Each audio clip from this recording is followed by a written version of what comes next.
പാലായിൽ Mani C Kappan Jose K Mani മത്സരം ഏകദേശം ഉറപ്പായി കഴിഞ്ഞിരിക്കുന്നു. കേരള കോൺഗ്രസ് എം UDF-ലേക്ക് ഇല്ല എന്ന് കഴിഞ്ഞ ദിവസം പറഞ്ഞുകൊണ്ട് തന്നെ ഇനി ചർച്ചകളുടെ വഴിയും അടഞ്ഞു കഴിഞ്ഞിരിക്കുകയാണ്. അതോടെ മാണി സി കാപ്പൻ തൻ്റെ സ്ഥാനാർത്ഥിത്വം പ്രഖ്യാപിച്ചു കഴിഞ്ഞു. ഇപ്പോൾ സ്വയം പ്രഖ്യാപിത സ്ഥാനാർത്ഥിയായി മാണി സി കാപ്പൻ പാലയിലെ ഒട്ടുമിക്ക സ്ഥലങ്ങളിലും കയറിയിറങ്ങുകയാണ്.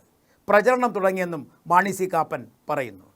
താൻ അവിടെ നിന്ന് ഇനി മാറില്ല എന്നാണ് കാപ്പൻ മറ്റുള്ള എല്ലാ രാഷ്ട്രീയ പാർട്ടി നേതാക്കന്മാരോടും പറയുന്നത്. മാണി സി കാപ്പനെ മത്സരിപ്പിക്കാൻ തന്നെയായിരുന്നു കോൺഗ്രസിൻ്റെ തീരുമാനം.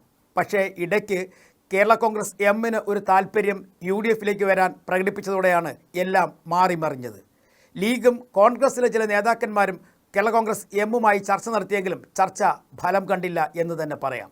കാരണം എന്തിനാണോ പിണങ്ങി നിന്നത് അതൊക്കെ നൽകാൻ LDF തയ്യാറാണെന്ന് അറിയിച്ചത്, അതായത് KM മാണിക്ക് സ്മാരകം പണിയാൻ ഭൂമി നൽകാൻ തയ്യാറാണെന്ന് മന്ത്രിസഭാ യോഗം തീരുമാനിച്ചതോടെ എല്ലാ പ്രശ്നങ്ങൾക്കും പരിഹാരമായി. അതോടെ ജോസ് കെ മാണി തണുത്തു. കൃത്യമായി പറഞ്ഞാൽ താൻ UDF-നൊപ്പം പോകില്ല എന്ന് ഉറപ്പിച്ചു പറഞ്ഞു. ഇപ്പോൾ LDF-നൊപ്പം നിന്നുകൊണ്ട് പാലായിൽ നിന്ന് മത്സരിക്കുവാൻ ജോസ് കെ മാണി തയ്യാറെടുക്കുകയാണ്. മാണി സി കാപ്പനാകട്ടെ തൻ്റെ പിൻബലം കഴിഞ്ഞ തദ്ദേശ ഭരണ തെരഞ്ഞെടുപ്പിൽ പാലായിൽ കിട്ടിയ വോട്ട് തന്നെയാണ്. പാലാ നഗരസഭ UDF പിടിച്ചെടുത്തെങ്കിലും ആ പിടിച്ചെടുത്തതിന് പിന്നിൽ വലിയ തരത്തിലുള്ള രാഷ്ട്രീയ കളികൾ നടന്നെങ്കിലും അതൊന്നും കാര്യമാകില്ല. കഴിഞ്ഞ പ്രാവശ്യം 15,000-ലധികം വോട്ടുകളുടെ പിൻബലം മാണി സി കാപ്പനുണ്ടായിരുന്നു. ഇത്തവണയും തനിക്ക് ആ പിൻബലം ഉണ്ടാകുമെന്നുള്ള ഉറച്ച പ്രതീക്ഷ മാണി സി കാപ്പനും പങ്കുവയ്ക്കുകയാണ്. എന്തായാലും പാലായിൽ കഴിഞ്ഞ തദ്ദേശ ഭരണ തെരഞ്ഞെടുപ്പിൽ ചില പഞ്ചായത്തുകളിലൊക്കെ തന്നെ LDF-ന് അനുകൂലമായി വോട്ട് വിഹിതം കൂടിയിരുന്നു.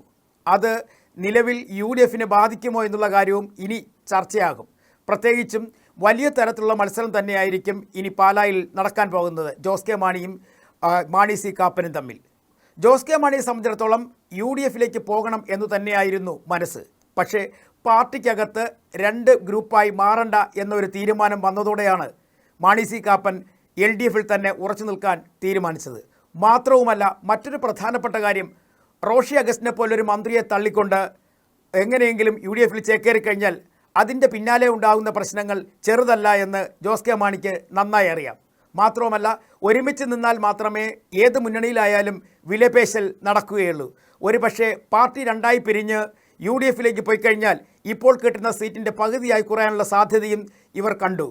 അതുകൊണ്ട് തന്നെയാണ് ജോസ് കെ മാണി അവസാനം പറഞ്ഞു വെച്ചത്, എങ്ങോട്ടേക്കുമില്ല, താൻ നിൽക്കുന്നിടത്ത് തന്നെ വിജയമുണ്ടാകും, വിജയത്തിനോടൊപ്പം താൻ ഉണ്ടാകുമെന്നും മാണി സി കാപ്പനെ തള്ളിപ്പറഞ്ഞുകൊണ്ട് ജോസ് കെ മാണി വ്യക്തമാക്കുകയും ചെയ്തു. എന്തായാലും ഒരു കാര്യം ഉറപ്പാണ്, വലിയ തരത്തിലുള്ള മത്സരം പാലായിൽ നടക്കും.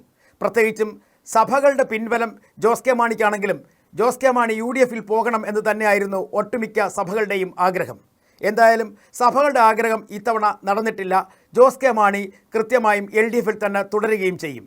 പക്ഷേ മാണി സി കാപ്പനാകട്ടെ തൻ്റെ പ്രചരണ പരിപാടികളുമായി മുന്നോട്ട് പോകാൻ തീരുമാനിച്ചു കഴിഞ്ഞിരിക്കുന്നു.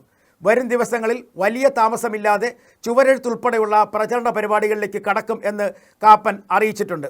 അതും വെറും ചുവരെഴുത്തല്ല, കാണാനുള്ളവരെ മുഴുവൻ ആളുകളെയും കാണും. സഭാ നേതൃത്വത്തിലുള്ളവർ, പ്രധാന വ്യക്തികൾ, ഇവരെയൊക്കെ തന്നെ വളരെ ചുരുങ്ങിയ ദിവസത്തിനുള്ളിൽ കണ്ടുകൊണ്ട് തനിക്ക് പറയാനുള്ള കാര്യങ്ങൾ മുഴുവൻ പറഞ്ഞ് തൻ്റെ വിജയം ഉറപ്പിക്കും. അതായത് തുടർ വിജയം ഉറപ്പെന്ന് മാണി സി കാപ്പനും പറയുന്നു.